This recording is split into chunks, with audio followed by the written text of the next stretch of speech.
গীতা থেকে ভগবানের মুখনিসৃত বাণী শ্রবণ করে বোঝার প্রচেষ্টায় আছেন। বিগত দিনে আমরা শ্রবণ করছিলাম কি কারা ভগবানকে জানতে পারে না, কারা জানতে পারে না ভগবানকে। সেই সঙ্গে বলা যেতে পারে ভগবান কাদেরকে কৃপা করে না। ভগবানের কৃপা না হলে তো ভগবানকে আমরা জানতে পারবো না। যেমন সূর্য না হলে সূর্যকে দেখা যায়, সূর্যের কৃপা যদি হয় তাহলে আমরা সূর্যকে দেখতে পাই। এখন কি সূর্য ওঠেনি, কিন্তু আমরা দেখতে পাচ্ছি না কেন? মেঘে ঢেকে আছে। এরকম যদি সূর্য ওঠার আগের থেকে মেঘে ঢেকে থাকতো তাহলে আমরা কি বলতাম? আর সূর্যই উঠেনি, চারিদিকে অন্ধকার। সেটা কি সত্য?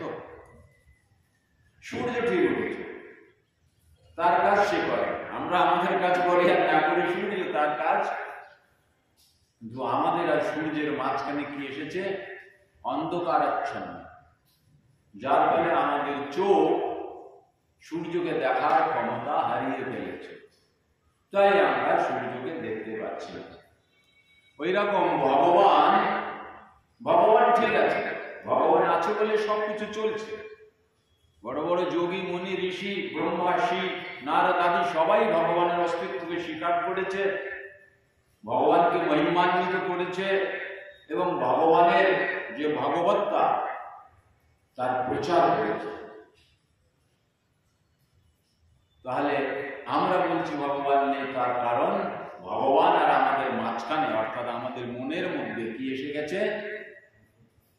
অন্ধকার।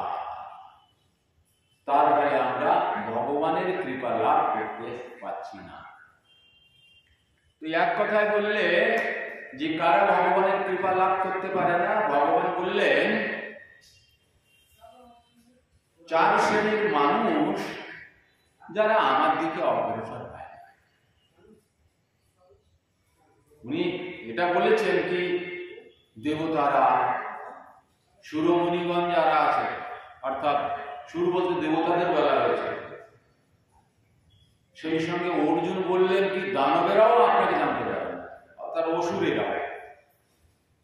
যোগী, সাধু, পণ্ডিত, জ্ঞানী কেউ ভগবানকে জানতে পারে না। ভগবান নিজেও সে কথা বলেছেন। তার মধ্যে যদি আমরা মানুষের কথা বলি তো ভগবান বলছেন 4 প্রকারের মানুষ আছে যারা আমাকে বা আমার দিকে অগ্রসর হয়। আমি কৃপা করবো কোথায়?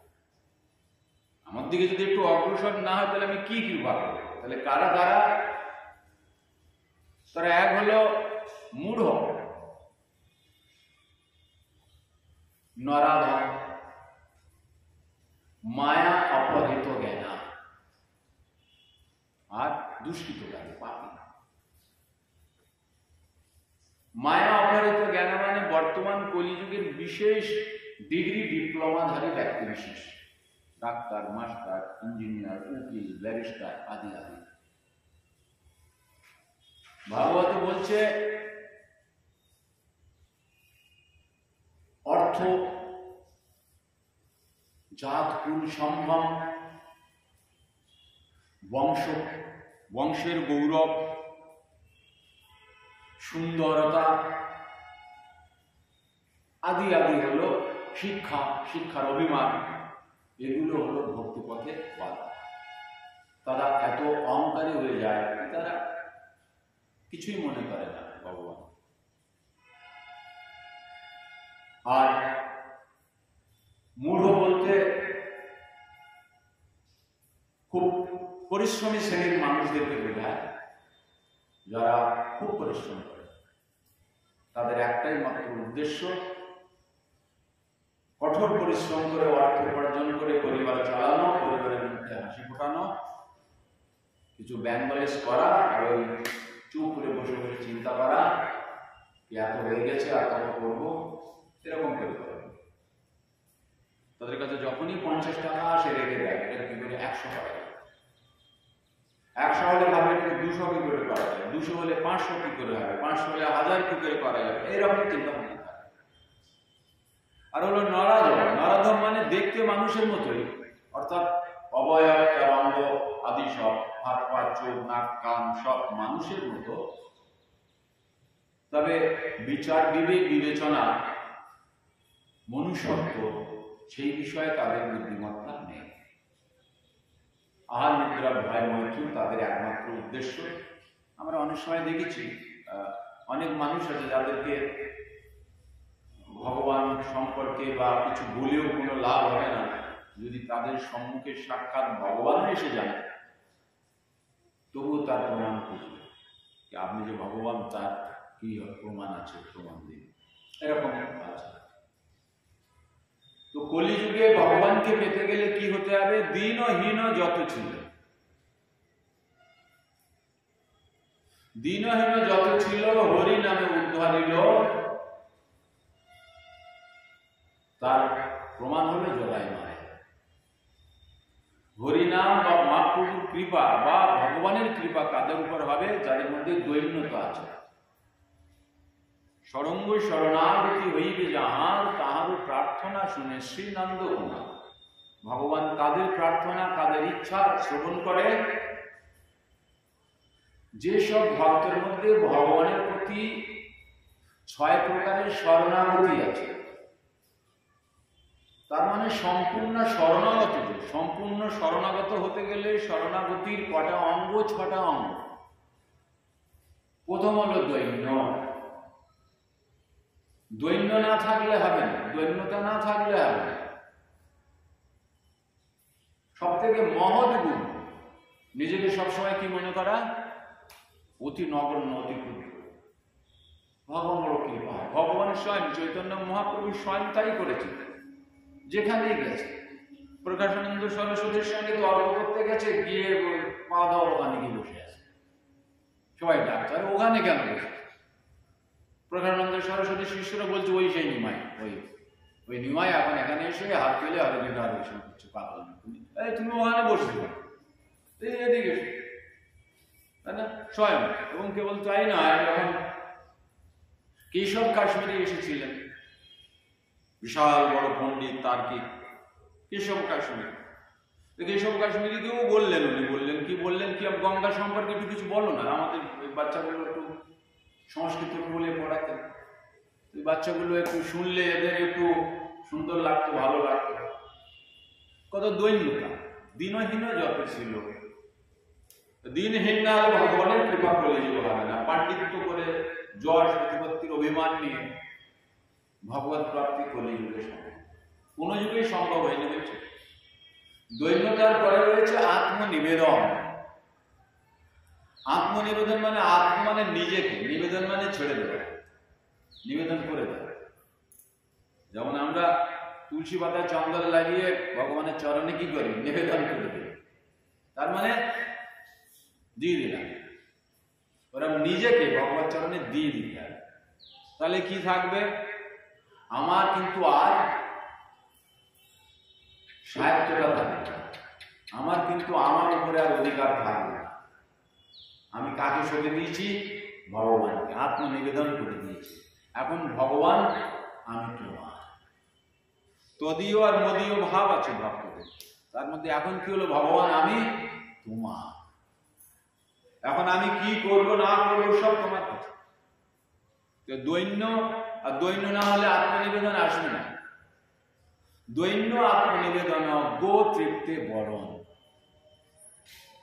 ভগবানকে বরণ করে নিতে হয়। ভগবান তুমি পালন, তোমার যারা শত্রু হয়েছে তাদেরকে তুমি মুক্তি দান করেছ। তোমাকে যারা মারতে এসেছে, প্রথমে অত বাল্য অবস্থাতে তারকা রাক্ষসী না কে ছিল যেন? পুতনা রাক্ষসী। তারকা তো রামায়ণ। পুতনা রাক্ষসী তোমাকে বধ করতে এসেছিল, তাই না? কিন্তু যেহেতু সে তোমাকে সন্তান রূপে কোলে তুলে নিয়েছিল, তাই তুমি তাকে মাতৃস্থানে বসিয়ে তার কল্যাণ করলে, কৃপা করলে। তো ভগবান তুমি যদি তোমাকে যে মারতে আসে তার কল্যাণ করতে পারো, তো আমি তো তোমার চরণে তুলসী পাতা দিচ্ছি, চন্দন দিচ্ছি, অগ্রবেশিত সুগন্ধি তুলসী পত্র তোমার চরণে দিচ্ছি ভগবান, তো আমার তুমি কল্যাণ করবেন এরকম হয়? এখানে তো আমি তো দৈন্য হয়ে গেছি, দিন হয়ে গেছি, আর নিজেকে তোমার চরণে সঁপে দিয়েছি, তাহলে তুমি অবশ্যই আমার খেয়াল রাখবে, গৌতীর্থে বরণ।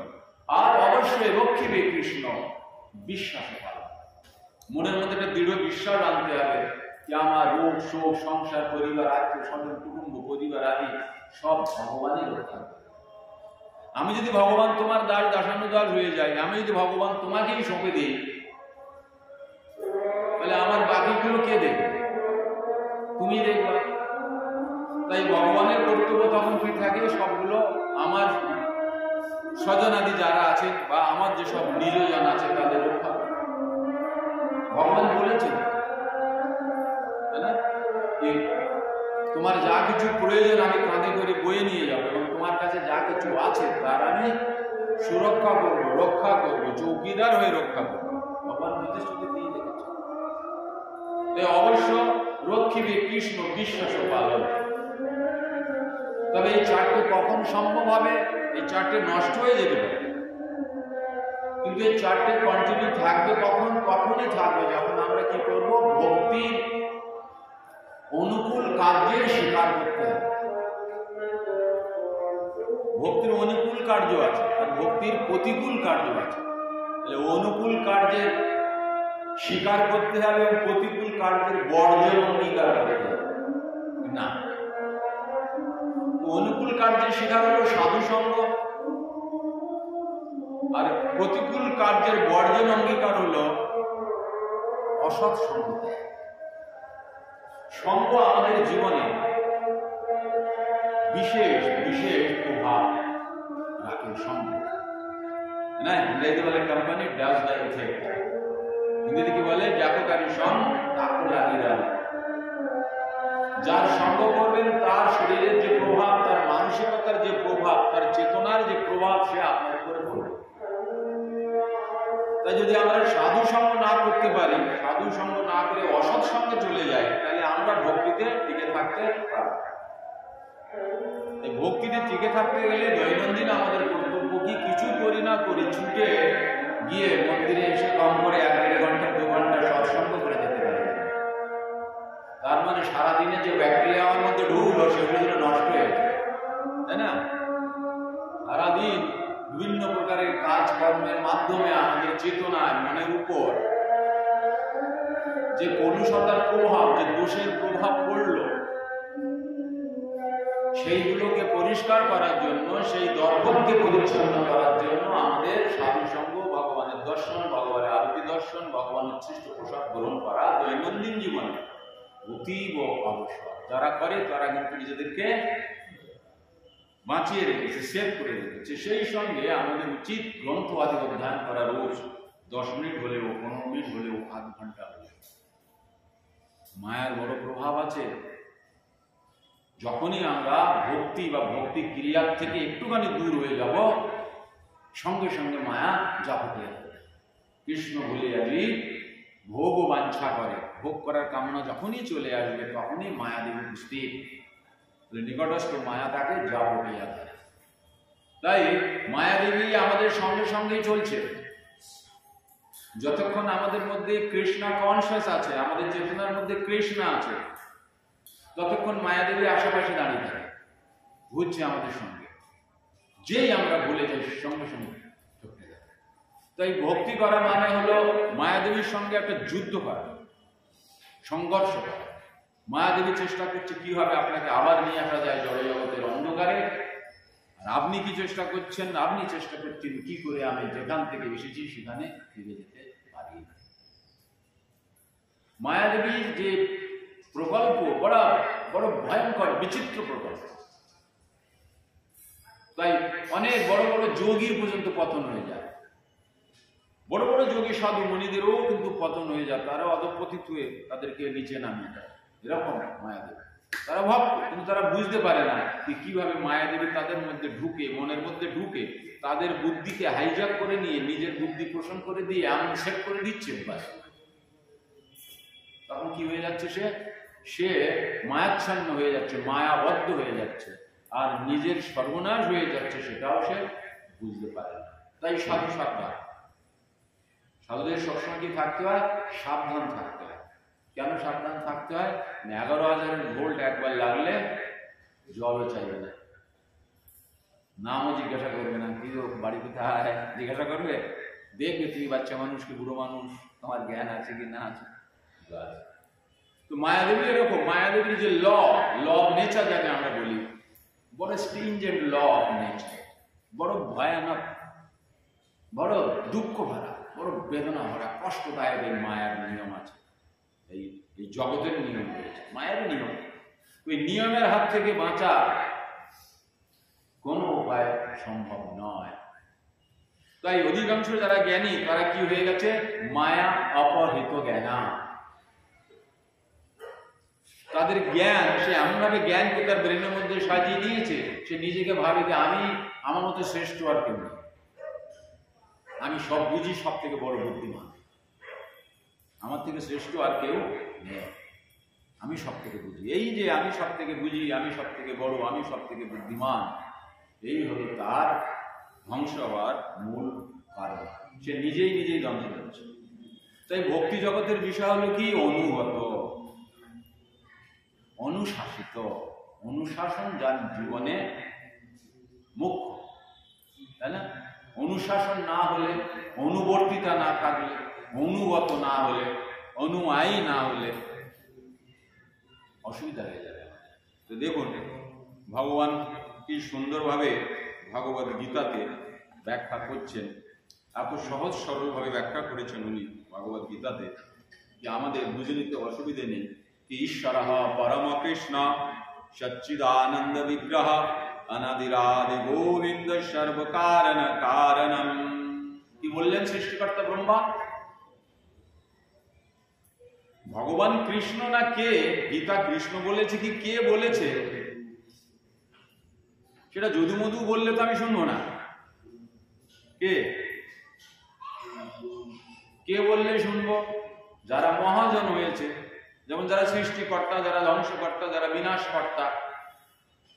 আমরা যাই করি না করি, ব্রহ্মা সৃষ্টিকর্তা এটা তো মানি, বিষ্ণু পালনকর্তা এটা তো মানি, শিব ধ্বংসকর্তা এটা তো মানি। তাহলে এই তিনজন কি বলেছে আমাদের বুঝলে হয়ে যাবে। এই তিনজনের মধ্যে দুজন তো মহাজন, ব্রহ্মা মহাজন। ব্রহ্মা তার জীবনের চরিত্র দিয়ে আমাদেরকে বুঝিয়ে দিয়েছে যে আমি একটুখানি ভুল করেছিলাম, ক্ষণেকের জন্য আমার মধ্যে একটা অহংকার এসে গেছে। কি অহংকার এসে গেছে? ক্ষণেকের জন্য আমাদের অহংকার এসে গেছে একটুখানি একটা শিশু এ তো বেশ দিব্যলীলা দেখাচ্ছে, অলৌকিক, এগুলো মায়াবী রাক্ষসী শক্তির প্রভাবের মধ্যে আছে, এই মায়া শক্তি জানে, তাই না? কালা জাদু জানে মনে হয়। একটুখানি ছেলে এত কিছু করে ফেলছে, কে এই ছেলে? দাঁড়াবে, পরীক্ষা নিতে হবে, তো বেশ খারাপ হচ্ছে।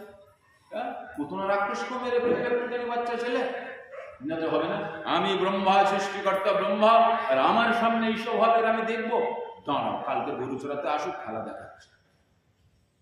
একটুখানি সন্দেহ করেছিল, আর শাস্ত্রে কি বলছে? সন্দেহ আত্মা প্রণশতি। ভগবানকে নিয়ে যে সন্দেহ করেছে সে বেটা গেছে। তাই বলেছে বিশ্বাসে মেলায় বস্তু তর্কে বহু। চোখ বন্ধ করে বিশ্বাস করে বসে থাকো, ঠিক বুঝতে পারবে তুমি ঠিক আছে, তাই না? এইবার ব্রহ্মা, সৃষ্টিকর্তা ব্রহ্মা কি করেছে দেখুন। আচ্ছা, ব্রহ্মার এরকম করার লজিক আছে? ব্রহ্মা কি করেছে? ওরা বসে কালেওয়া করছে, মানে খাওয়া দাওয়া নিয়ে গেছে, সব রাখাল সখারা সব মিলে বসে খাওয়া দাওয়া হবে। এ তার কাছ থেকে খাচ্ছে, সে তার কাছ থেকে নিচ্ছে, গালের এঁঠো মুখের এঁঠো ভগবানকে দিচ্ছে, ভগবানও খাচ্ছে, চলছে। এই করতে করতে করতে করতে বিশেষ আনন্দে আছে। আর ব্রহ্মা কি করেছে? যত বাছুর গুলো ছিল, তখন তো বাছুর চালানোর পারমিশন, বাচ্চা, ওরা বাছুরের বেশি জানাতে পারবে না, বয়স তখন পৌগণ্ড, তাই না? মানে যুবক হয়নি এখনো, বয়স্ক হয়নি এখনো, কিশোর হয়নি এখনো। তাই কি হচ্ছে? বাছুর চড়াবে তোমরা, তো বাছুর গুলো নিয়ে ব্রহ্মা বিশাল পাহাড়ে গুহার মধ্যে ঢুকিয়ে দিয়ে মুখ বন্ধ। একজন গোপ শাখা বললেন, কৃষ্ণ কানহা ওই বাছুর গুলো তো দেখছি না। ভগবান তো সবই জানে, বলে চিন্তা করিস না, তোরা খাওয়া দাওয়া কর, আমি গিয়ে দেখছি। সবাই বলছে না আমি যাচ্ছি, বলে কার যেতে হবে না, আমি যাচ্ছি, তোমরা খাওয়া দাওয়া করো। তার মানে ভগবান আরো একটা সুযোগ দিল ব্রহ্মাকে, আমি ওইদিকে যাচ্ছি, এদের বন্ধ করতে হবে। তো ভগবান বাছুর খোঁজার বাহানায় চলে গেলেন, আর ওইদিকে ব্রহ্মা কি করলেন, গো সখাদেরও সব নিয়ে, তার শক্তিতে, ব্রহ্মা সৃষ্টিকর্তা, তার শক্তি আছে, তাই গোপ সখাদেরকে নিয়ে আর একটা পাহাড়ের গুহার মধ্যে ঢুকিয়ে দিয়ে মুখে পাথর চাপা দিয়ে দিয়েছে। চিন্তা করবেন, কাল যে মহারাজ পাঠ করছিলেন, বলছিলেন না কি ভগবান কৃষ্ণ, কৃষ্ণ কত কি, সে একটা বছর আমাদের জন্য, একটা বছর ওই গাভীদের গোবৎস হয়ে গাভীদের দুগ্ধ পান করেছে ভগবান। ভগবান কি হয়েছে দেখুন, ভগবান ব্রহ্মা তো করে দিল, বাছুরগুলো ঢুকিয়ে দিল, আর ঢুকিয়ে দিল কি গোপ বালকদের। তাহলে এখন কি করে ফিরে যাবে ভগবান বাড়িতে? বাড়িতে ফিরে গেলে বলবে কানা কই, তোমার বন্ধুরা কই, বাছুরগুলো কই, তুমি একা আসছো না, তো কি জবাব দেবে? তাই ভগবান নিজেকে বিস্তারিত করলেন, তাই না? নিজেকে বিস্তার করলেন। কি রূপে বিস্তার করলেন? ওই বাছুর রূপে, আর ওই সখাদেরকে বানিয়ে দিলেন, তাই না? তাহলে ভগবানই তো, বাছুর এখন কারা? অরিজিনাল যে বাছুর সে তো গুহার মধ্যে। তাহলে এই যে বাছুর ফিরে যাচ্ছে গোষ্ঠ করে, গোচরণ করে, এই যে ফিরে যাচ্ছে বাড়িতে, ফিরে যাচ্ছে গোয়াল ঘরে যেগুলো, তারা কারা? স্বয়ং ভগবানের অংশ। এমনিতে আমরা ভগবানের অংশ, কেবল যতটুকু আমরা আত্মা ততটুকু, কিন্তু এখন পুরো বডিটা ভগবানের অংশ, পুরো বডিটাই চিন্ময়। সেই চিন্ময় বাছুর যখন জড়জাগতিক একটা গাভীর দুগ্ধ পান করছে, তখন সে গাভী কত আনন্দিত হচ্ছে, তাই না? গাভী তখন কি করছে, বাছুরের কি করে, লেহন করে, চাটে, তার গা চাটে। তাহলে তারা কত আনন্দ পেয়েছে ভগবানের সেই চিন্ময় শরীরকে চেটে। এবং কেবল তাই নয়, যে গোপ সখা রূপে ভগবান বিস্তার করেছেন নিজেকে। যখন ফিরে গেছে, মায়েরা কোলে নিয়ে কত আনন্দ পেয়েছে, তার মাথায় হাত দিয়ে, তার চুম্বন খেয়ে। বুঝতে পেরেছেন ভাব কেমন ছিল, কত সুন্দর ভগবান কিভাবে। তাহলে এই সব কিছু ঘটেছে ব্রহ্মার সন্দেহের ফলে। এক বছর কেন? কারণ ব্রহ্মা এই নিয়ে করে ভাবছো আমি একটু শতলোক থেকে ফিরে আসি, ব্রহ্মলোক থেকে একটু দেখে আসি কি আছে। তো শতলোকের এক মুহূর্ত বা এক সেকেন্ড মানে আমাদের এক বছর। আমরা যত উপরে যাব তত সময়, মানে মিনিটের, মানে টাইম বেশি হবে, 60 সেকেন্ডে মিনিট হবে না, এরকম আর কি।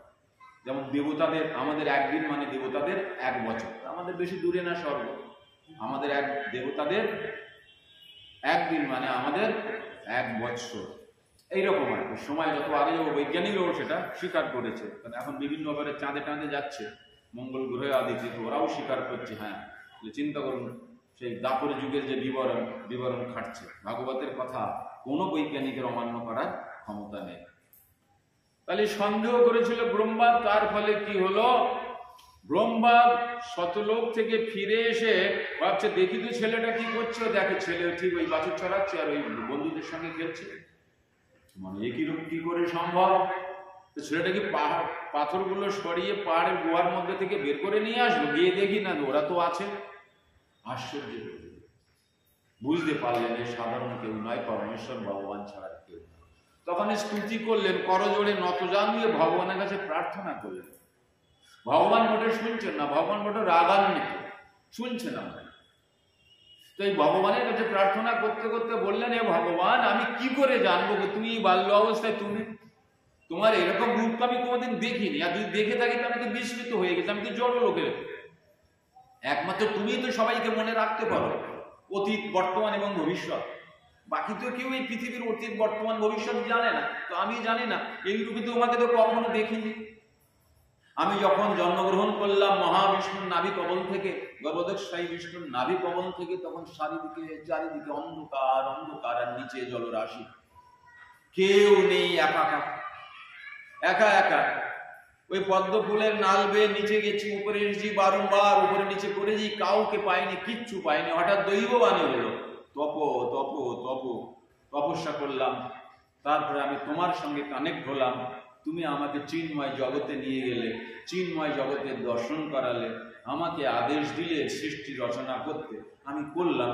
এর মধ্যে ভগবান এরকম বাল্য অবস্থায় তুমি এসে, তুমি যে অনন্ত কোটি জগদীশ্বর হরে, তুমি যে অনন্ত কোটি ব্রহ্মাণ্ডের মালিক, তুমি যে সরার, তুমি যে বিভু, তুমিও যে এইরকম ছোট্ট বালক হয়ে অন্যের হাতের এঁটো খেতে পারো, তাদের সঙ্গে খেলা করতে পারো, নিজে ঘোড়া হয়ে তাদেরকে পিঠে করে নিয়ে ঘোরাতে পারো, এ তো আমার কল্পনার অতীত ছিল। ভগবান, ভগবান আমাকে ক্ষমা করে দাও।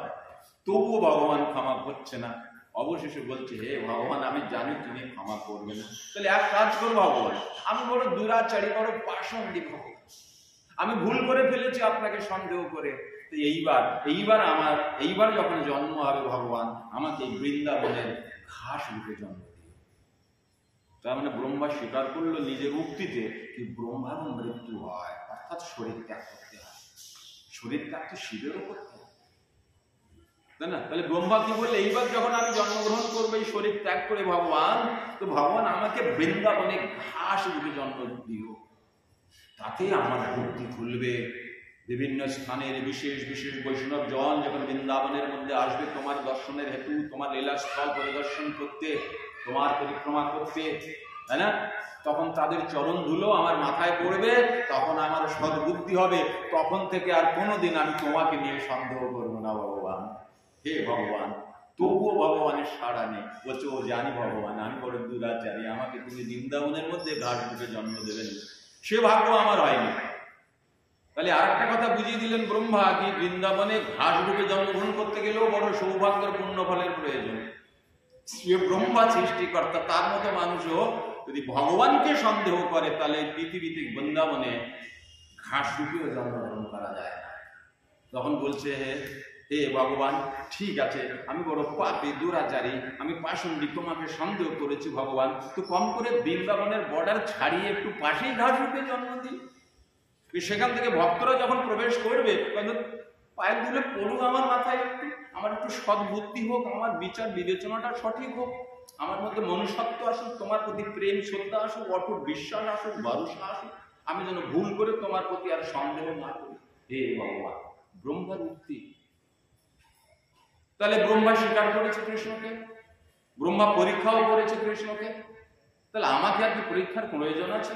কে কে কৃষ্ণ, কে ভগবান, তাই না? শিব ঠাকুর কি বলেছেন, তিনি তো দ্বাদশ মহাজনের মধ্যে একজন মহাজন, কিন্তু স্বয়ং ভগবান কি বলছেন দেখুন। স্বয়ং ভগবান বলছেন, নমম দুষ্কৃতা নমূঢ়া প্রপদ্যন্তে নরাধমা মায়া পরিত জ্ঞান আসুরম ভাবমাশ্রিতা। অর্থাৎ মূঢ় নরাধম, মায়ার দ্বারা যাদের জ্ঞান অপহৃত হয়েছে এবং যারা আসরিক ভাব সম্পন্ন, সেই ধরনের দুষ্কৃতিকারীরা কখনো আমার শরণাগত হয় না। সে তো বলবে, দেখ কৃষ্ণ ভগবান না। তাহলে আমাকে বুঝে নিতে হবে, যারা ভগবানের অস্তিত্ব স্বীকার করছে না তারা কারা। তাই তাদেরকে নিয়ে কষ্ট করলে হবে না, ও তো ভগবান 5,500 বছর আগে বলেই দিয়েছে, তোরা আমার দিকে আসে। তাহলে কারা আসে ভগবান তোমার দিকে? ভগবান বলছেন, চতুর্বিধা ভজন্তে মাম জনাহা সুকৃত না অর্জুন আর্ত জিজ্ঞাসু রথার্থী জ্ঞানী চ ভরতর্ষভ। হে ভারত শ্রেষ্ঠ অর্জুন, 4 প্রকার পুণ্যবান ব্যক্তি আমার ভজনা করেন, আর্ত, অর্থার্থী, জিজ্ঞাসু আর জ্ঞানী। আর্ত মানে বড় কষ্ট, অনেক টাকা পয়সা করেছে এদিক ওদিক করে, ছল কপট করে, বাড়ি ঘরের পাথর টাথর লাগিয়ে, গাড়ি বাড়ি কিনে, ব্যাংক ব্যালেন্স ট্যালেন্স করে, আগে বাড়ি ছিল কুমিরমারি, এখন টাকি বাড়ি করেছে, বারাসাতে করেছে, আবার কলকাতায় ফ্ল্যাট কিনেছে, আর গাড়ি 3-4খানা লরি, বড় বড় সব এলপি নাকি বলে না, সেই লরি, 12-14 খান করে চাকা হয়, ওই লরি, বিশাল টাকা পয়সা। ছেলে একটা, ছেলে বিয়ে পাস করেছে খুব সুন্দর ডিগ্রি নিয়ে, এম এর ফর্ম ভরে বাড়ি ফিরছিল, আর বাবাকে বলেছে আর নতুন বুলেট কিনে দিয়েছে 350 সিসি। এই বুলেটে ফর্ম ভরে আর বাড়ি ফিরছে আনন্দে, বুলেটের আওয়াজ কি বুঝতে পেরেছে, ডিপ ডিপ ডিপ ডিপ করতে করতে এগোচ্ছে গাড়িতে। কিন্তু হঠাৎ এমন এক ঘটনা ঘটে গেল, কি লরির সঙ্গে দুর্ঘটনা ঘটার ফলে চাকায় ফেসে ছেলেটা দেহান্ত হয়ে গেল। একমাত্র ছেলে, কোন রকমে সেখানকার মানুষেরা, পুলিশরা আগত হয়ে আধার কার্ড এদিক ওদিক করে, মোবাইল টোবাইল খুলে, নামটাম বুঝতে পেরে ইত্যাদি করে যোগাযোগ করে বাবাকে ফোন করেছে।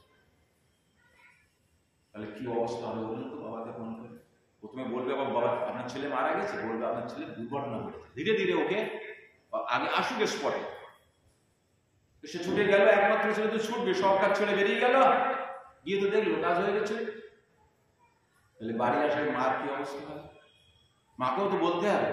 মাকে বলছে না, বলে হসপিটাল আছে, ঠিক হয়ে যায়, চিন্তা করি না, ভগবানের কাছে প্রার্থনা। কিন্তু একদিন তো বলতে হবে, আজ নাই বললে না, কাল তো বলতে হবে, কারণ সয়ে নেবে। তাহলে তাদের কি অবস্থা হয়? সমস্ত ভবিষ্যৎ অন্ধকার, অসহায়ের যষ্টি হিসাবে, লাঠি হিসাবে, বুড়ো বয়সের লাঠি হিসাবে যে সন্তানকে প্রতিপালিত করেছিল, কত আদর করে, কত সংরক্ষণের দিয়ে, কত কিছু করে, কিন্তু সেই সন্তান আজ নেই। তাহলে এরা কারা? এরা হলো আরতি। দুঃখের বাঁধ ভেঙে গেছে যার উপর, চোখের জল আর নেই, শুকিয়ে গেছে কাঁদতে কাঁদতে। এই যারা হয় তারা ধীরে ধীরে ধীরে ধীরে ভগবানের দিকে আকর্ষিত হয়, আসে, ভগবান দিকে আসে, এদিক ওদিক করে করে লাস্টে কিন্তু ভগবানের কাছে আসে। বলেছে ভগবান আর কারা আসে ভগবানের দিকে অগ্রসর হয়? অর্থার্থী। অর্থার্থী মানে যাদের নাম যশ পূজা পাঠ, টাকা পয়সা, ধন দৌলত এসব প্রয়োজন হয়, তারাও কিন্তু ভগবানের দিকে যায়। দেখবেন অনেক ভক্ত বৃন্দাবনে যায়, তারা ইস্কন মন্দিরে যায় না। তারা কোথায় যায়? বঙ্কবিহারী। কারণ বঙ্কবিহারীর কাছে গিয়ে চাইলে করা যায়, তাই তারা সেখানে যায়। তারা তো ভক্তি করার জন্য, তারা জানে ভগবানের কাছে, ভগবানকে আমি যদি এখন 50,000 টাকা উপহার দিই, ভগবান আমাকে 5 লাখ দেবে। আগের বারে এসে ভগবানকে 1 লাখ দেবো, পরে ভগবান আমাকে 25 লাখ দেবে। তাই তারা কোথায় যায়? বৃন্দাবনে। বাস তারা যাবে কোথায়? বঙ্কবিহারী, যেখানে ঝলক দর্শন হয়, যেখানে রাজা রানী নেই। কিন্তু বঙ্কবিহারী প্রার্থনা শোনে, জড়জগতের মানুষের প্রার্থনাও শোনে। তাই তো যত বড় বড় কোটিপতি আছে বা মারোয়ারিরা আছে, তারা সবই বঙ্কবিহারীর ভক্ত। তো ভগবান জানে কি দেশকে বাঁচাতে গেলে ধনী লোকেরও প্রয়োজন আছে, ভক্তি করুক আর না করুক, টাকা তো বাড়ায়। দক্ষিণ ভারতে এমন কিছু মানুষ আছে যারা কাজকর্ম করে ভগবানের সঙ্গে এগ্রিমেন্ট করে। আপনারাও করতে পারেন। ব্যবসা করলে ভগবানের সঙ্গে আগে কথা বলবে কি, হে ভগবান, একটা ব্যবসা করছি, তোমার আর আমার 50-50, আমি পয়সা লাগাবো, তুমি বুদ্ধি দেওয়া, টোটাল প্রফিট আর্ধেক আর্ধেক, দেখবেন আপনার ব্যবসা খুব ভালো চলবে। কিন্তু অনেস্টলি ভগবানের 50% ভগবানকে বুঝিয়ে দিতে হবে প্রতি মাসে। আপনার 50% আপনি নেবেন, বাকি 50% ভগবানকে বুঝিয়ে দিতে হবে। অনেস্টলি, সততার সঙ্গে আপনার বৃদ্ধি পায়। তাহলে আপনার ভগবান শ্যাম সুন্দর, আপনি ব্যবসা শুরু করুন কালকের থেকে, প্রফিটের 50% বুঝিয়ে দিয়ে যাবেন মহারাজকে, মহারাজ এই মাসে আমার এত লাভ হয়েছে, তাই না? দেখবেন আপনার ব্যবসা বাড়ে কি বাড়ে না, এরকম আর কি। যাই হোক, তাহলে অর্থীর পারে অর্থার্থী। অর্থার্থীর পারে কারা? জিজ্ঞাসু। প্রত্যেকটা জিনিস জিজ্ঞাসা করে, জিজ্ঞাসা। শিবের মেয়ে লক্ষ্মী কবে হলো? সরস্বতী কবে হলো? কবে হলো? শিবে আপনারা বাঙালি দুর্গা পুজো করেন, এখানে গণেশ কার্তিক দাঁড়িয়ে দিয়েছে, লক্ষ্মী সরস্বতী দাঁড়িয়ে দিয়েছে, এরা কবে হলো? এরকম জিজ্ঞাসা আসার দরকার। আমাদের মনে এসেছে জিজ্ঞাসা? জিজ্ঞাসা করলে খবর পাবেন, জিজ্ঞাসা করলে তার উত্তর আসবে। সুখদেব গোস্বামী এত কিছু বললেন কেন? পরীক্ষিত মহারাজ জিজ্ঞাসা করেছিল। গীতাতে এত কিছু আসলো কি করে? অর্জুন জিজ্ঞাসা করেছিল। জিজ্ঞাসা করতে হবে। ভাগবত কথাতে জিজ্ঞাসা হবে না তার তো কোনো ব্যাপার নেই, জিজ্ঞাসা না হলে ভাগবত কথাই নেই, তাই না? রায় রামানন্দকে শ্রেষ্ঠ করে দিয়ে ভগবান মহাপ্রভু তার কাছে প্রশ্ন করছে, উত্তর দিচ্ছে রায় রামানন্দ। ভক্তকে কোথায় বসিয়েছে, তাই না? ভক্তকে উপরের আসনে বসিয়ে নিজে তার কাছ থেকে প্রেম ভক্তি, বিশুদ্ধ প্রেম ভক্তির বর্ণনা শ্রবণ করছে আর রায় রামানন্দ পরিবেশন করছে। তাহলে প্রশ্ন উত্তর না হলে তো আসবে না, ক্রিম আসবে না, মাখন বেরোবে না। তাই জিজ্ঞাসু এবং সব থেকে শ্রেষ্ঠ তারা হলো জ্ঞানী। জ্ঞান কেমন? জ্ঞান হলো অগ্নিসম, জ্ঞান অগ্নি। তাই যেমন আগুন জ্বলে গেলে লক্ষ লক্ষ লিটার পেট্রোল জ্বলে শোয়া হয়ে যাবে তো। পেট্রোল পাম্পে আগুন হলে কত সময় লাগবে ফিনিশ করে দিতে? ওই রকম আমাদের হৃদয়ের মধ্যে যদি জ্ঞানের আগুন জ্বলে ওঠে, তো আমাদের হৃদয়ের মধ্যে যত কালিমা, যত পাপ, যত যা কিছু আছে জ্বালি সব আসে। কিন্তু কি করতে হবে? জাগ্রত করতে হবে। কি জাগ্রত করতে হবে? জ্ঞানের আগুন।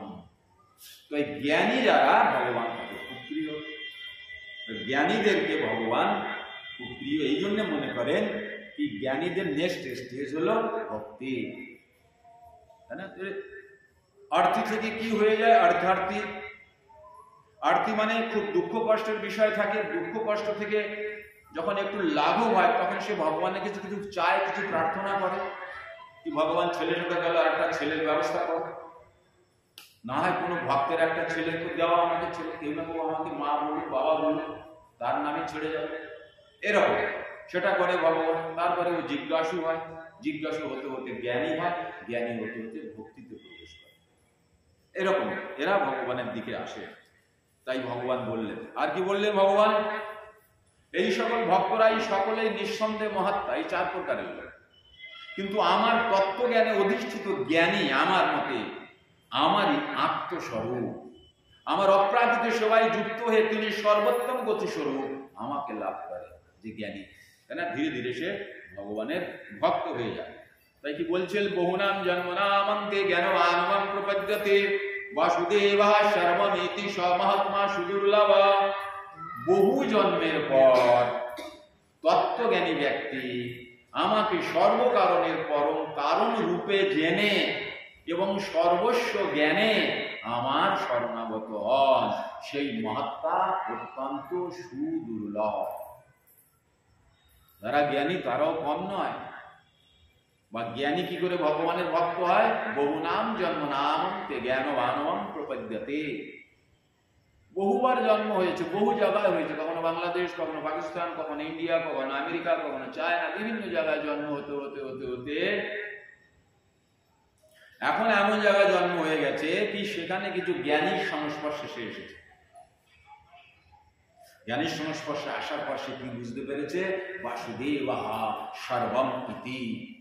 ওই যে বসুদেবের পুত্র বাসুদেব, উনি হলেন সবকিছু, সবকিছু সর্বম ইতি, সবকিছু ওনার উপরই। আর এইরকম যখন তার মধ্যে জ্ঞান চলে আসে, তার বিশ্বাস হয়ে যায় দৃঢ়, ভগবান বলছে সব মহাত্মা সুদুর্লভ, এইরকম সাধু বা মহাত্মা খুব দুর্লভ, এই কলিযুগে পাওয়া খুবই মুশকিল।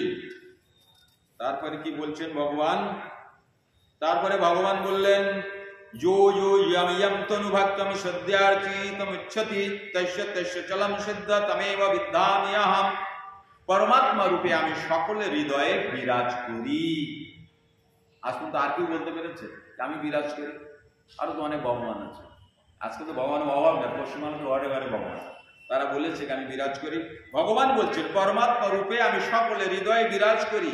যখন কেউ কোনো দেবতার পূজা করতে ইচ্ছা করে তখন আমি সেই ভক্তের তাতেই অচলা শ্রদ্ধা বিধান করি, যাতে সেই বিশেষ দেবতার সেবায় সে একনিষ্ঠ হয়। দেবতার পুজো করলেও ভগবানের পুজো হয় ইনডাইরেক্টলি, ভগবানকে না দিয়ে তো দেবতার পুজো হয় না। সতয়া শ্রদ্ধা যুক্ত স্তরাধনামিহতে লভতে চ ততঃ কামান ময়ীব বিহিতান হিতান। সেই ব্যক্তি শ্রদ্ধা যুক্ত হয়ে সেই দেবতা আরাধনা করেন এবং সেই দেবতার কাছ থেকে আমারই দ্বারা বিহিত কাম্য বস্তু অবশ্যই লাভ করেন। অর্থাৎ ভগবান বলছে তুমি দেবতার কাছে চাইছো বটে, দেবতা দিতে পারে না, আমি তোমার সেই কাম্য বস্তু তোমার মধ্যে একনিষ্ঠতা এনে তার প্রতি প্রকাশ করে দেই, আর আমি সেইটা ব্যবস্থা করে দেই। তাই তো বলেছে কি, জিয়াপি অন্য দেবতা ভক্তা यजन्ति श्रद्धान्विता ते अपि माम भक्त्या अविधिपूर्वकम यजन्ति अविधिपूर्वकम। कि যারা দেবতাদের প্রতি, দেবী দেবতাদের প্রতি অটুট শ্রদ্ধা সহকারে তাদের পূজা পাঠ ইত্যাদি করে, তারা প্রকৃতপক্ষে আমারই পুজো পাঠ করে, কিন্তু বিধিপূর্বক না, অবিধিপূর্বক। কিন্তু কোনো বিধি নেই এরকম কি মা কালীর সামনে দাঁড় করিয়ে রাখলে আর মা কালীকে পুজো করছো আর মন্ত্র পড়ছো কৃষ্ণ, যা কিছু সামগ্রী এনেছো তো নেবে, কেউ তো কালী খাবে না যতক্ষণ পর্যন্ত আমাকে না দেবে। ও তো বৈষ্ণবী, ও তো উচ্ছিষ্ট খায়, এঁটো খায়। তাহলে তোমরা সোজা মা কালীকে দিচ্ছ, তাও ভগবানকে না দিয়ে। আর অনেকে নাকি ভগবানকে দেয়, ভগবানকে দিতে গেলে তুলসী পাতার গঙ্গা জল দিতে করো, তা না দিলে ভগবান নেয়? তাহলে কোনো দিক দিয়ে তো হচ্ছে না, তাই না? তাই কি বললেন, অন্তবন্ত ফলং তেষাং তদ ভবতি অল্পমেধসাম দেবান দেবৈয়া জয়ন্তি মদভক্তয়ন্তি মামপি। অর্থাৎ অল্প বুদ্ধি সম্পন্ন ব্যক্তিদের আরাধনা লব্ধ সেই ফল সীমিত, অস্থায়ী। দেব উপাসকগণ দেবলোক গমন করে, কিন্তু আমার ভক্তেরা আমার পরম ধামে আসে। তাই অব্যক্তম ব্যক্তিমাপন্নম মন্যতে মাম বুদ্ধয়ে পরম ভাবম অজানন্ত মম অব্যয়মনুত্তমম। আমার সম্বন্ধে অজ্ঞ বুদ্ধিহীন মানুষরা মনে করে যে আমি পূর্বে অব্যক্ত নির্বিশেষ ছিলাম এবং এখন ব্যক্তি সত্তা পরিগ্রহ করেছি। তাদের অজ্ঞতার ফলে তারা আমার অব্যয় ও সর্বোত্তম পরভাব সম্বন্ধে তারা অবগত নয়, কারণ তারা মনে করে তারা যেটা জানে সেটাই সঠিক। তাই কি বলছেন, ইয়ে শান্তম তু গতম পাপম জননম পুণ্য কর্মণম কে দ্বন্দ্ব মোহন নির্মুক্ত ভজন্তমম দৃঢ়ব্রতা। যে সমস্ত পুণ্যবান ব্যক্তির পাপ সম্পূর্ণরূপে দূরীভূত হয়েছে এবং যারা দ্বন্দ্ব মোহ থেকে মুক্ত হয়েছেন, তারা দৃঢ় নিষ্ঠার সঙ্গে আমার ভজনা করে। কারা করে দৃঢ় নিষ্ঠার সঙ্গে আমার ভজন? যারা কি বলছেন, দ্বন্দ্ব মোহ থেকে মুক্ত হয়েছে, তাদের মধ্যে এমন আর দ্বন্দ্ব নেই। দ্বন্দ্ব মানে তাদের ধারণাটা একদম কনক্রিট হয়ে গেছে, সলিড হয়েছে, ঈশ্বরঃ পরম কৃষ্ণ, ব্যাস। আর আমি হলাম কৃষ্ণের দাস, দাসন দাস। তাই আমার আরাধ্যতম দেব হলো ভগবান, তার সেবা, তার পুজো, তার অর্চনা ছাড়া আর কিছু আমি করব না। এইরকম যার দ্বন্দ্ব থেকে মুক্ত হয়েছে এবং মোহ মুক্ত হয়েছে। মোহ মানে জড়জাগতিক মোহ মুক্ত হয়েছে। অর্থ তো অবশ্যই উপার্জন করতে হবে, কিন্তু সেই অর্থের প্রতি মোহ রাখলে হবে। অর্থ তো অবশ্যই উপার্জন করতে হবে, কিন্তু পরিবারে তো অবশ্যই থাকতে হবে, সমাজে তো অবশ্যই থাকতে হবে, কিন্তু কোনো কিছুর প্রতি মোহ হবে না, তাই না? মোহ থাকবে না। যেমন পাঁকাল মাছ পাঁকের থেকেও পাঁকের সঙ্গে কাদার সঙ্গে নিজে কি মাখামাখি করে না। যেমন পদ্ম পাতা ভিজে গেলেও, জল থাকলেও, জল পড়লেও সে পাতা ভেজে না, ঠিক ওই রকম থাকতে হবে আমাদের, তাই না? অর্থাৎ আমাদের কেমন হয়ে থাকতে হবে? পরমহংসের মতো। আর কি বলছেন ভগবানের এত সুন্দর বিচার।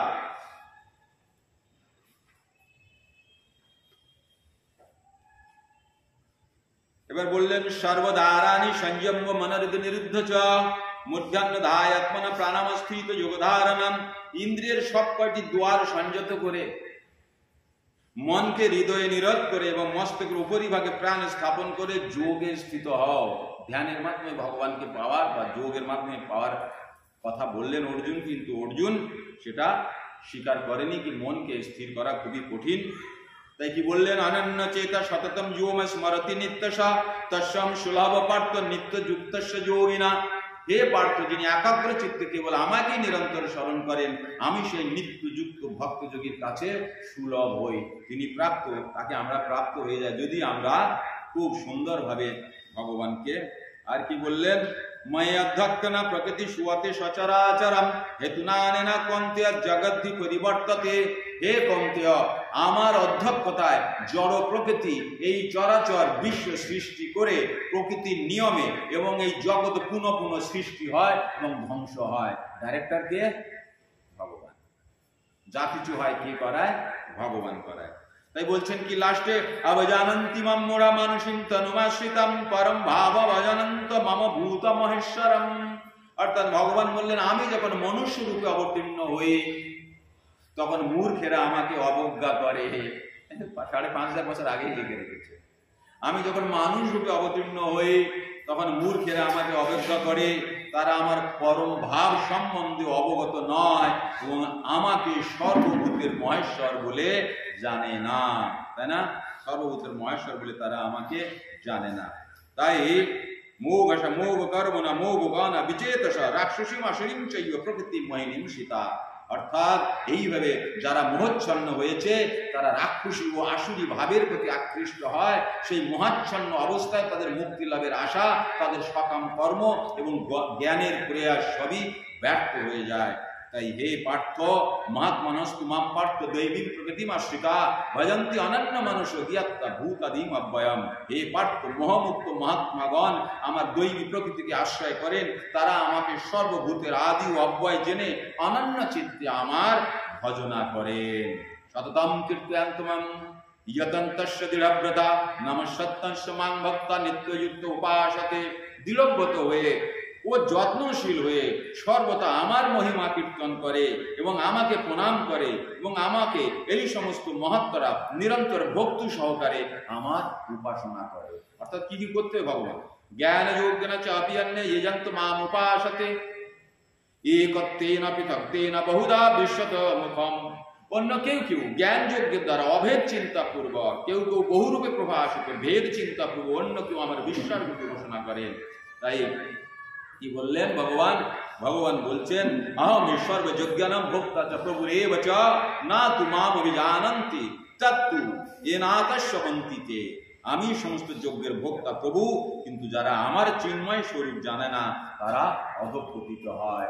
তাই গৌর সীতানাথ ব্রহ্মানন্দে কারা অধঃপতিত হয়? যারা ভগবানের স্বরূপ অবগত হয়নি।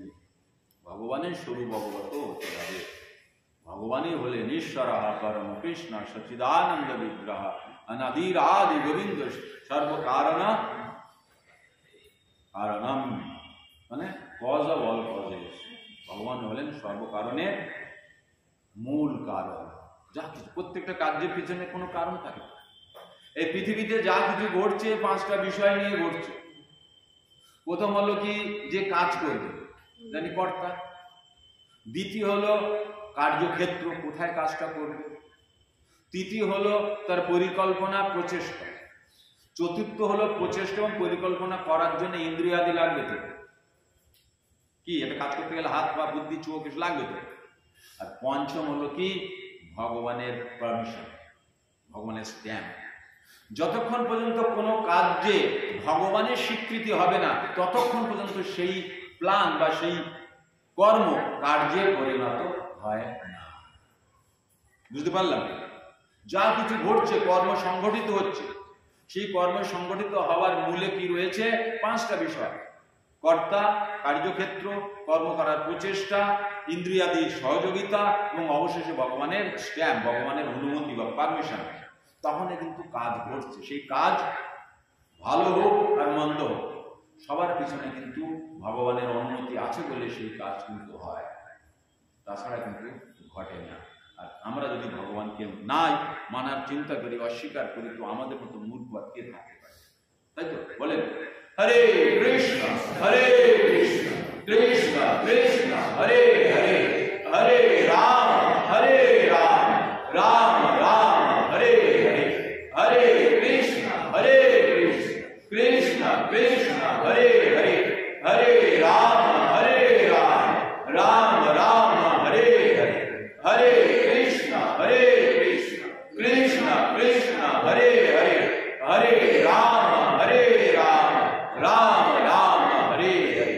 कलियुग युगधर हरे नाम संकीर्तन की जाए, भगवान मंगल करे नाम संकीर्तन की जाए, नाम प्रभु की जाए, स्वामित वैष्णव भक्त बिंद की जाए, आप गुरु गोसाई की जाए। विदाय विदाय गौर सीतानाथ ब्रह्मानंदे हरि हरि। তাহলে ভগবানের দিকে কারা অগ্রসর হয় না? ভগবানের দিকে কারা অগ্রসর হয়? আর যারা অগ্রসর হয় তাদের মধ্যে ক্লাস আছে। প্রিয়, খুবই প্রিয়, অতি প্রিয়, সবচাইতে প্রিয়, এরকম। আর এইরকম কেউ হবে না, এরকম আছে ভগবান। অর্থাৎ ভগবানের ভক্তের মধ্যে কি আছে? ক্লাস আছে। প্রথম শ্রেণী, দ্বিতীয় শ্রেণী, তৃতীয় শ্রেণী, চতুর্থ শ্রেণী, এরকম ক্লাস আছে। কারণ একদম ভগবানের বিশুদ্ধ ভক্ত হওয়া একই সাথে সম্ভব নয়। নিশ্চয়ই বিগত জন্মের কোনো সুকৃতি থাকা উচিত এবং সেই ভক্তি কর্ম যেন নিরন্তর চলতে থাকে একনিষ্ঠতার সঙ্গে। তখনই ধীরে ধীরে ধীরে ধীরে ধীরে ধীরে আমরা টপমোস্ট পজিশনে বিশুদ্ধ ভক্ত, বিশুদ্ধ প্রেম ভক্তি আমরা অধিকারী হতে পারব। তখন কিন্তু আমরা বসে থাকবো বসিরহাটে, কিন্তু চোখ বন্ধ করে, কিন্তু আমরা যাব থাকবো কোথায়?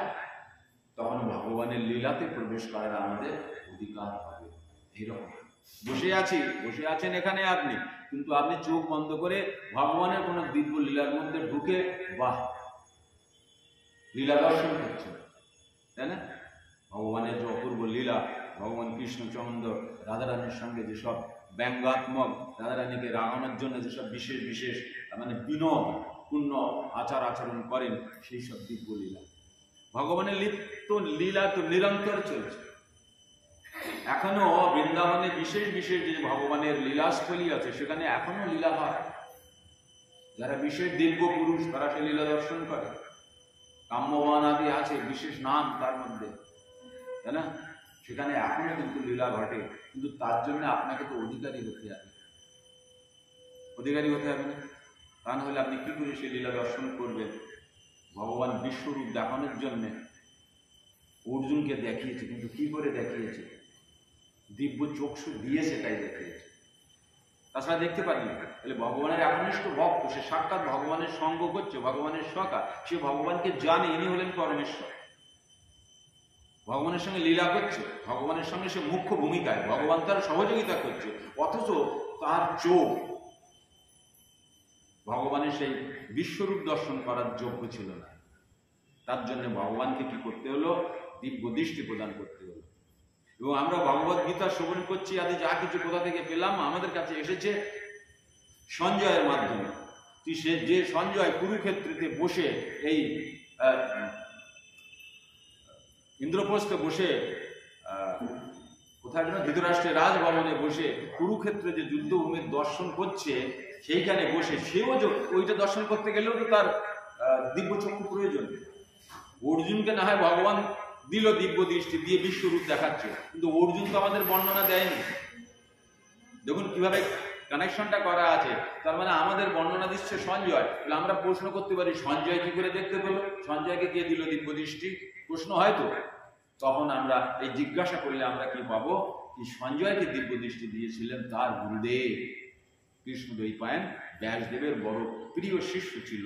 তিনি কিন্তু সঞ্জয়কে দিব্য দৃষ্টি করে দিয়েছিলেন দান। তাই সেই দিব্য দৃষ্টির ফলে উনি ওখানে বসে রাজমহলের মধ্যে বসেই কুরুক্ষেত্রের রণাঙ্গনে কি ঘটছে না ঘটছে, অর্জুন কি বলছে, কৃষ্ণ কি বলছে, কি উপদেশ দিচ্ছে, ভগবান যখন তার বিশ্বরূপ দেখালেন, কেমন সে রূপ, কেমন অর্জুনের কি ভাবমূর্তি, কি ভাবদশা, সব নিখুঁতভাবে আমাদের কাছে বর্ণনা করতে সক্ষম হচ্ছে।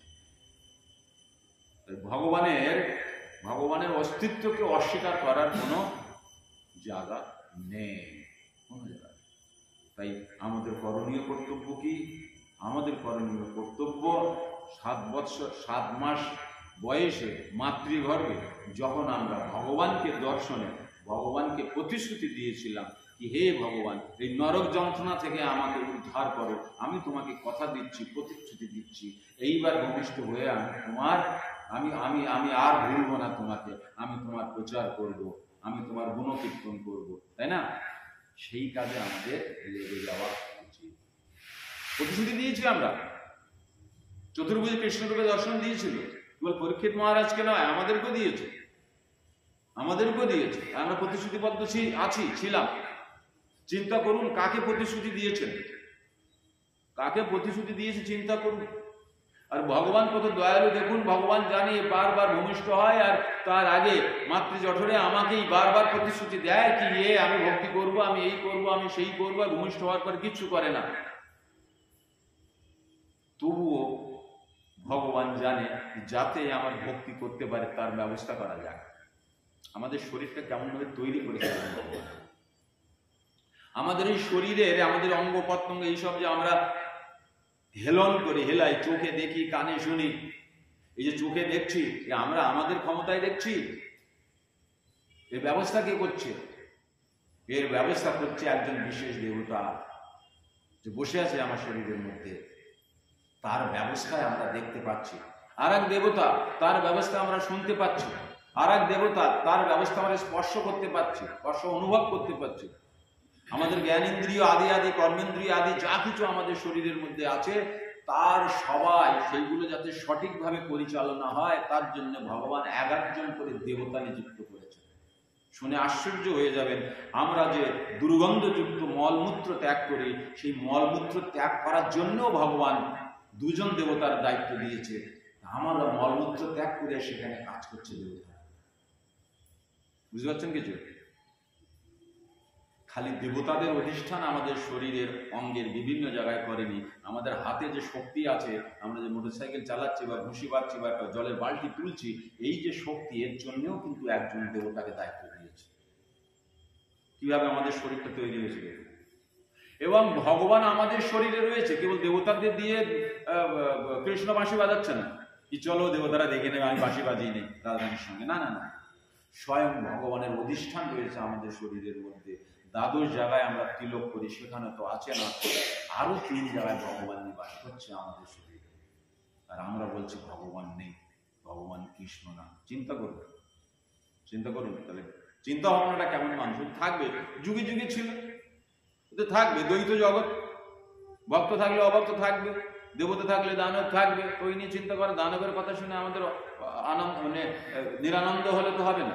আমরা বুঝে নিলাম কি হ্যাঁ এই যুগেও দানব আছে, যে মানছে না এই যাবো দানব। তাহলে ভগবান 12 জায়গায় নয় 15 জায়গায় আমাদের শরীরের মধ্যে রয়েছে। আমরা যেখানে যেখানে তিলক সেবা করি, কেশবায় নম, নারায়ণায় নম, মাধবায় নম, গোবিন্দায় নম, বিষ্ণবে নম, মধুসূদনায় নম, ত্রিবিক্রমায় নম, বামনায় নম, ধরায় নম, ঋষিকেশায় নম, পদ্মনাভায় নম, দামোদরায় নম, লাস্টে হাতে যা কিছু থাকে নিয়ে কি করি, বাসুদেবায় নম। তাই তো 13 জায়গা হয়ে গেল। আর 2 জায়গায় হৃদয়ের মধ্যে পরমাত্মা রূপে ভগবান সর্বত্র বিরাজ করছে 14, এবং 15 জায়গা হলো আমাদের পেটের মধ্যে ভগবান বৈষ্ণব নাম রূপে আমাদের যা কিছু খাই সেগুলোকে পাচন করে। খাদ্য পাচন করার জন্য ভগবান কোনো দেবতাকে দেয়নি দায়িত্ব, নিজে দায়িত্ব নিয়েছে। এবং আমাদের যে প্রাণ শক্তি, সেই প্রাণ শক্তিকে ভগবান নিজে দায়িত্ব নিয়েছে আত্মারূপে, পরমাত্মা রূপে আত্মাকে সেই যে চিন্ময় প্রাণ শক্তি সরবরাহ করা। এইভাবে 15 স্থানে ভগবান রয়েছেন এবং বিভিন্ন জায়গায় দেবতাদের দিয়ে আমাদের এই দেহকে সুন্দর করে সাজিয়ে পরিচালনা করছে। আর এখন আমরা যদি অস্তিত্ব স্বীকার না করি ভগবানের এবং ভগবানকে যদি না মানি, ভগবানের কিছু যায় আসে?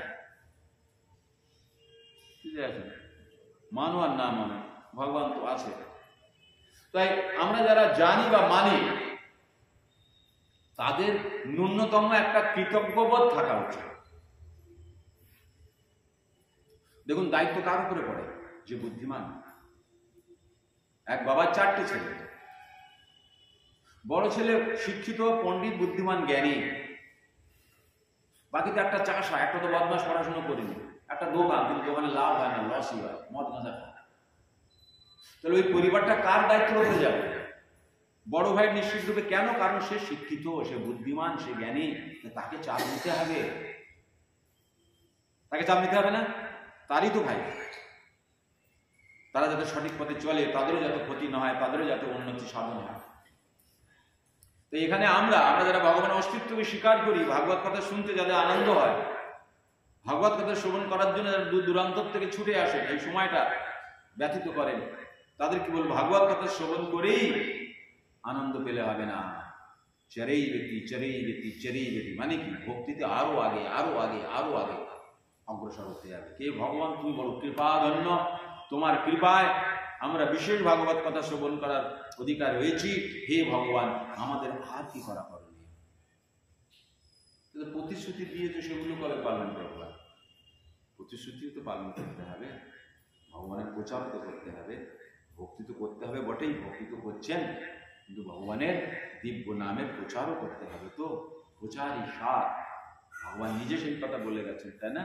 কি বলেছেন? যাকে দেখো তাকে করো কৃষ্ণ উপদেশ, আমার আগায় গুরু হয়ে তারও এই। ভগবান পারমিশন দিয়ে রেখেছে, যাকে দেখো তাকে করো কৃষ্ণ উপদেশ। কৃষ্ণ উপদেশ মানে কি? কৃষ্ণ সম্পর্কে আপনি যা জানেন সেটাই বলবেন, বোঝাবেন না। কৃষ্ণ উপদেশ মানে হলো গীতা। গীতা কি? কৃষ্ণের উপদেশ।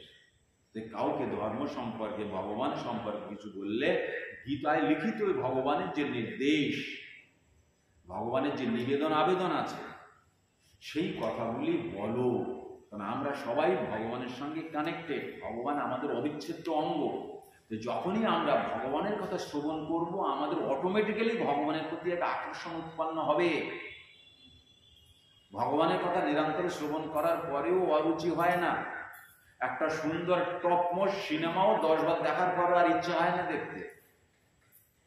কিন্তু এখানে ভগবানের কথা, দিব্য কথা নিরন্তর শ্রবণ করেও কিন্তু আমাদের পিপাসা মেটে না, আরো শুনতে ইচ্ছা করে, আরো শুনতে ইচ্ছা করে, আরো গভীরতম, তাই না, আরো আরো কত তত্ত্বের থেকে বের করা যায়, তার জন্য আমরা লালায়িত থাকি, তাই তো ছুটে আসে, তাই না?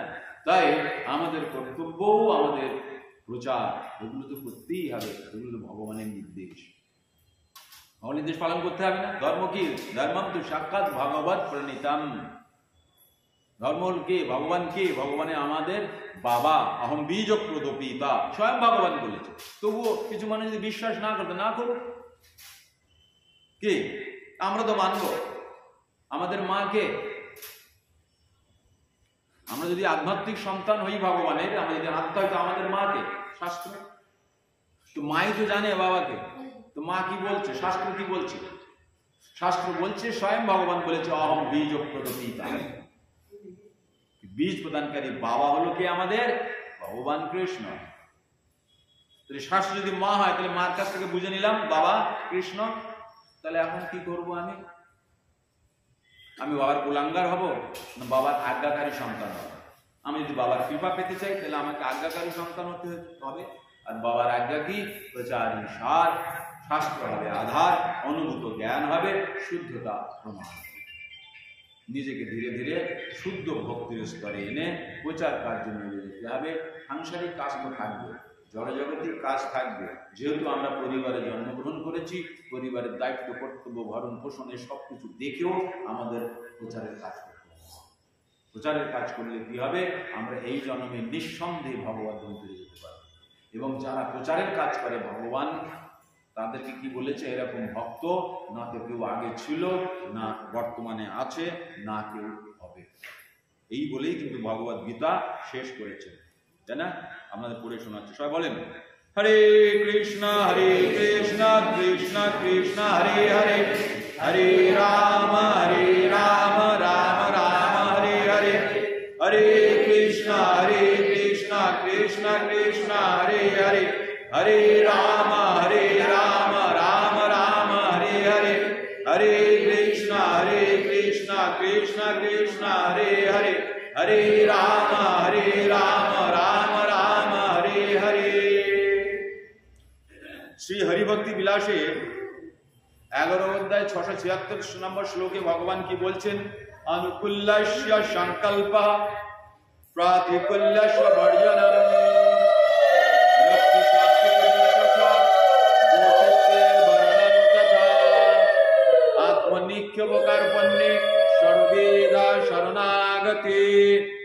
ভক্তি যুগের পন্থায় কেবল ধর্মের আচরণ করা উচিত, যা পরিণামে শুদ্ধ ভগবত ভক্তি প্রদান করে। কেউ বর্ণ অনুসারে তার ধর্মের অনুষ্ঠান যেন না করে। ভগবান কি বললেন? ভগবান বললেন জয়দম পরমম গুহ্যম মদ ভক্তেষু অভিধাস্যতি, ভক্তিময়ী পরম কৃত্তা মামৈবশ্যতি অসংশয়। অর্থাৎ যিনি আমার ভক্তদের মধ্যে, কাদেরকে? ভগবানের ভক্তদের মধ্যে। ভগবানের ভক্ত কারা? যারা মন্দিরে আসে, ভগবানের প্রণাম করে, ভগবানের চরণামৃত ন্যায় শ্রদ্ধা সহকারে প্রসাদ গ্রহণ করে শ্রদ্ধা সহকারে, তারা। তাই বলছে যিনি আমার ভক্তদের মধ্যে এই পরম গোপনীয় গীতা বাক্য উপদেশ করেন। গীতা বাক্য কিন্তু পরম গোপনীয়, তালা খুলে বের করতে হয় ওখান থেকে, তাহলে চাবি লাগবে তো, তাই না? তা কি বলছে ভগবান? যিনি আমার ভক্তদের মধ্যে এই পরম গোপনীয় গীতা বাক্য উপদেশ করেন, তিনি অবশ্যই, গ্যারান্টি দিল ভগবান, তিনি অবশ্যই পরাভক্তি লাভ পূর্বক নিঃসংশয়ে, জ্ঞানটি দেওয়ার পরেও বলছে নিঃসংশয়, ভয় করো না, ডাউট করো না, ব্রহ্মার মতো সন্দেহ করো না, নিঃসংশয়ে আমার কাছে ফিরে আসবে। ভগবত ধামে ফিরে যাবে বলিনি, আমার কাছে। বসিরহাটে আসবে আর আমার বাড়িতে আসবে, দুটো আলাদা ব্যাপার। তাহলে সে বসিরহাটে আসবে, বসিরহাটে এসে নেকির পাড়ায় থাকতে পারে, কিন্তু বলছে না আমার কাছে আসবে, অর্থাৎ ভগবত ধামে ভগবানের কাছে চলে যাবে তারা। পরে কি বলছে দেখুন, পরে আনন্দ দিয়ে দিচ্ছে ভগবান। না চ তস্মাৎ মনুষ্যেষু কচিৎ মে প্রিয়কৃত্তমঃ ভবিতা না চ মে তস্মাৎ অন্য প্রিয়তর ভুবি। অর্থাৎ এই পৃথিবীতে মানব কুলের মধ্যে এই পৃথিবীতে যত প্রকারের মানুষ আছে সেই মানবকুলের মধ্যে তার মানে ভগবানের এই গোপনীয় গীতা উপদেশ যে করছে তার কথা বলছে, তার থেকে অধিক প্রিয়কারী আমার কেউ নেই এবং তার থেকে অন্য কেউ আমার প্রিয়তর হবে না। অর্থাৎ ভগবানের সব থেকে প্রিয় যদি কেউ হতে চান তাহলে কি করা উচিত? এই ভগবত গীতার গোপনীয় যে বিষয়বস্তুগুলো আছে সেইগুলো ভক্তদের মধ্যে উপদেশ করুন। তার মানে কি? মনে করিয়ে দিল, প্রতিশ্রুতি দিয়ে এসেছিলে সপ্তম মাসে মাতৃগর্ভে এই ভগবান মুক্ত করো, আমি তোমার প্রচার করব। তাই ভগবান ভিতর থেকে বাইরের থেকে সব দিক থেকে আমাদের কিন্তু ওটাই দেখাচ্ছে। এই তো হলো 40 বছর, কবে করবি? এই তো 60 হলো, কবে হবে? খালি ঘুরলে হবে, প্রণাম করলে আর প্রসাদকে বাড়ি চলে গেলে হবে? এই কাজ কেটা করবে? মাথায় থাকা উচিত। কি বল, তাই না? বাস, ধর্মম তুই সাক্ষাৎ ভগবত প্রণীতম। ধর্ম মানে একটাই কথা, ভগবান যে কথাগুলো বলেছে সেগুলি ধর্ম, ভগবান যে কথাগুলো বলেনি সেগুলো অধর্ম। ধর্ম অধর্ম দুটোই ভগবানেরই রূপ। ধর্ম ভগবানের ফ্রন্ট আর অধর্ম হলো ভগবানের ব্যাক সাইড, তাই না? তাই কি বলছে কি আমাকে কি করতে হবে? ভগবানের নির্দেশ পালন করে চলতে হবে। অনেকে আছে ভগবানের নির্দেশের বিপক্ষে চলবে, তো হবে। যেমন দিন আছে, অন্ধকার তো হবে। দিন আছে, অন্ধকার তো হবে। যদি কেবল দিনই হতো তাহলে এই জড়জগৎ থেকে আর আমরা আসতাম? জড়জগতে এসেছি মানে প্রত্যেক দিনের নতুন সূর্য, নতুন আশা, নতুন আশার কিরণ নিয়ে আমাদের বেঁচে থাকার যে অভিলাষ, আজকের হয়তো কিছু একটা হবে, তাই না? চলো আজকের এই হয়ে গেছে, আগামীকাল নিশ্চয়ই একটা কিছু হবে। দিনের পর দিন, মাসের পর মাস, বছরের পর বছর ওই স্বপ্ন সাজিয়ে একটা মানুষ 70-60 বছর পার করে দিয়ে ওম নমঃ শিবায় হয়ে যাচ্ছে, তাই না?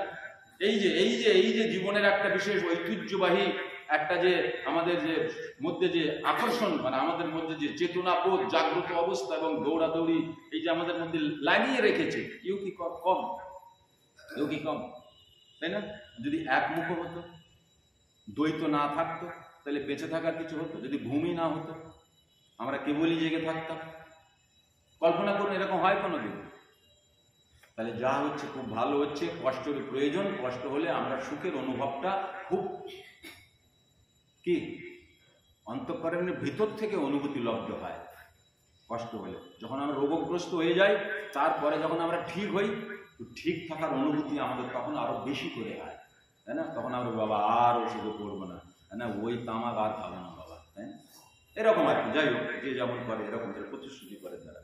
তাই আমাদের প্রত্যেকের কর্তব্য প্রচার সার ভগবানের নির্দেশ পালন করুন, বাকি সব ভগবান দেখে নিন। বলেন সবাই হরে কৃষ্ণ হরে কৃষ্ণ কৃষ্ণ কৃষ্ণ হরে হরে, হরে রাম রাম রাম হরে হরে, হরে কৃষ্ণ কৃষ্ণ কৃষ্ণ হরে হরে, হরে রাম রাম রাম হরে হরে, হরে কৃষ্ণ কৃষ্ণ কৃষ্ণ হরে হরে, হরে রাম